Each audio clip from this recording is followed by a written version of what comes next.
আজকে সকালের নাস্তার জন্য রুটি আর সঙ্গে ডিম ভাজি করে খেলাম। হ্যালো এভরিওয়ান, সবাই কেমন আছেন? আশা করি সবাই ভালো আছেন। আলহামদুলিল্লাহ আমরাও ভালো আছি। আজকের ভিডিওটি সকাল থেকেই স্টার্ট করলাম। আজকে সকালে রুটি বানাবো। এই যে রোলার আটার রুটি বানাবো। আটাটা আমি মাখিয়ে নিয়েছি, এখন রুটিগুলো বানিয়ে ফেলবো। রুটি কিন্তু খেতে সকালে ভালোই লাগে, কিন্তু বানাতে খুবই আলসেমে মনে হয়। এই যে সবগুলো রুটি আমি একেবারে বানিয়ে নিয়েছি, এখন শুধু ভেজে নিতে হবে।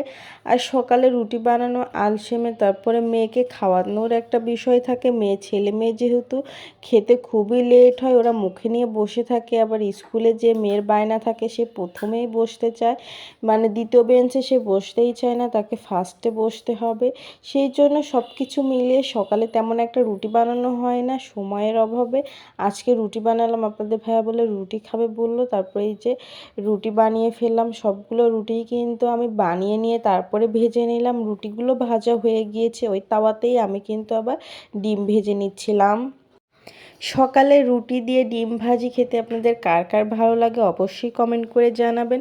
রুটি খেতে আমার ভালোই লাগে, কিন্তু বানানোর আলসেমে আমার খুবই মনে হয়, সেই জন্য রুটি তেমন একটা খাওয়া হয় না। মাঝে সাঝে রুটি বানিয়ে খাওয়া হয়। আর এই যে রুটি ডিম ভাজি করে নিয়েছি, এখন সকালে নাস্তাটা কমপ্লিট করে নিব সবাই মিলে। আজকে সকালে আপনারা কে কী খেলেন অবশ্যই কমেন্ট করে জানাবেন। সকালে নাস্তা খাওয়ার পরই ছেলে মেয়েকে নিয়ে মেয়ের স্কুলে চলে আসছি। মেয়ের স্কুলে কিন্তু সকাল সকালই চলে আসা হয় সবার আগে। মেয়ে যেহেতু সামনে বসতে চায়, সেজন্য সবার আগেই আমাদের আসতে হয়। মেয়ের বায়না থাকে তার সবসময় ফার্স্টে বসতে হবে। স্কুলে চলে আসছে, আসার পর দেখি যে কেউই আসে নাই, শুধু আমিই আসছি মেয়েকে নিয়ে। আজকের মতো ভিডিওটি এইখানেই শেষ করলাম।